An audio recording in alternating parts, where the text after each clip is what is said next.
दोस्तों नमस्कार, मैं अभिषेक गोस्वामी, आप सभी का अपना गोपालगंज वाला। और आज बहुत खुशी की बात है कि हमारे बहुत अच्छे मित्र छोटे भाई सुमित द्विवेदी पवन जी का आज बर्थडे है।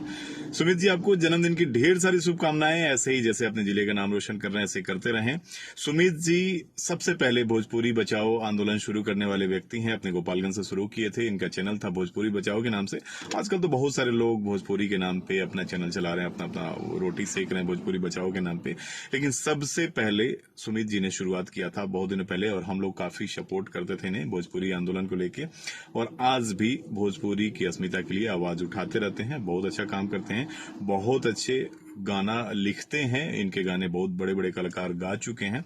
तो सुमित जी, ऐसे ही आप नित नए मुकाम हासिल करें, ढेर सारा कामयाबी हासिल करें, नाम रोशन करें अपने जिले का, अपने क्षेत्र का, अपने राज्य का। हमारी शुभकामनाएं आपको। और एक बार फिर से आपको जन्मदिन की ढेर सारी शुभकामनाएं।